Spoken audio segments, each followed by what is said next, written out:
Hello to all Radiohead fans, to all Smile fans out there in music land.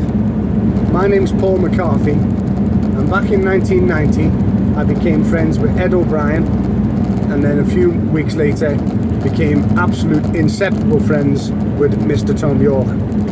I was the manager of a restaurant just outside Oxford. I'm not going to mention the village where we met because they have family members there and that would be rather rude to do that, so I'm not going to mention them. But anyway, in 1991 I gave Tom a collection of my poetry books, songs, lyrics, short stories, that kind of thing, because Tom went into town to Magdalen Square when he came home from university one day, and he wrote the lyrics to Let Down, and it was just a jumble mush of lyrics, and you know, it's a great song. He did write a great song there, but it was a jumbled mush of lyrics. I couldn't comprehend what was going on. He could, because he wrote it, but when I read it, it was in his little leather bound notebook. I couldn't understand it. It wasn't poetry to me, it was just scribbled lyrics. So Tom knew that I was a progressive poet and songwriter, lyricist at that time. So I went upstairs to the apartment, came back down, and I gave him a collection of my notebooks stuffed with different things: poetry, songs, lyrics, short stories. And I told him he wasn't allowed to keep it, he could only use it, because at that time we were best friends and I was promoting on a Friday, getting them gigs around Oxford and London, and you know, putting the word out there that this band was up and coming. So he took the books with him, and I forgot all about it. I fucking went on a bender for like 10 years. I started snorting coke, taking E's. I went to every rave party that was possible, and I lost contact with Tom for whatever reason. If you watch MTV's 60 Minutes with Matt Pinfold, you will hear Tom and Johnny in an interview, and Tom wrote just about his friend who was hell-bent on self-sabotage. That's me. That's the song was basically written about me, and it was Tom exercising that demon. He didn't want anything to do with me anymore. He was sick of hearing about me. Now here's the kicker. Over the last 34 years, Tom and the band have claimed all these songs for themselves on each album.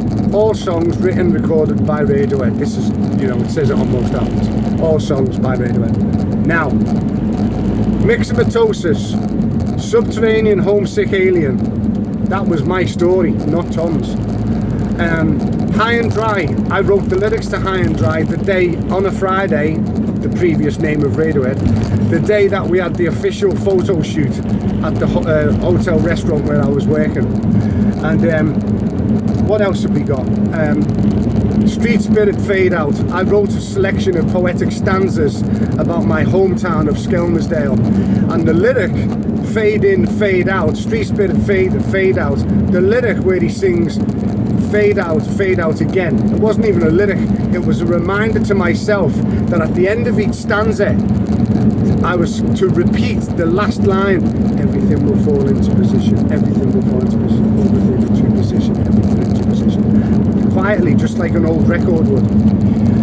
So there's lots of Where I End and You Begin was Where They End and We Begin. That was the original one, is my description of how the dinosaurs met their demise, and we, the human race, are the regeneration of that same DNA.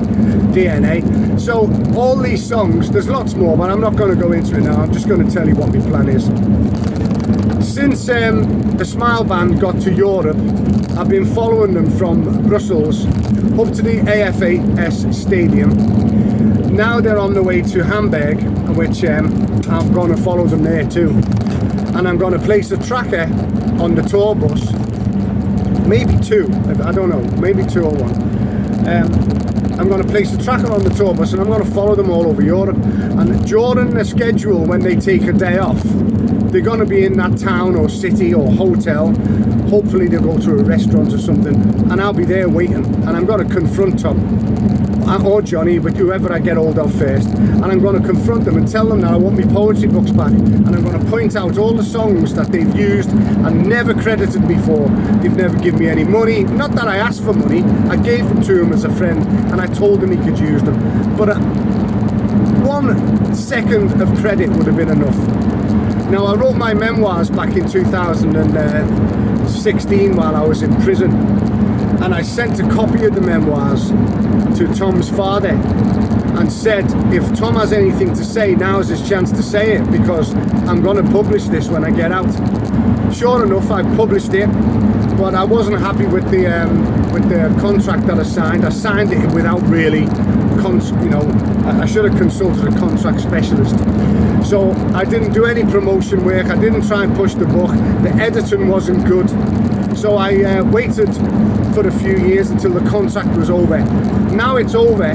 I've rewritten most parts of the book, and I've just been published again at Amsterdam Academy Press in Amsterdam Centre. The book is now called Just a Crusade for Credit by Radiohead's first true fan. If you read it, you'll see why I declare that as my own.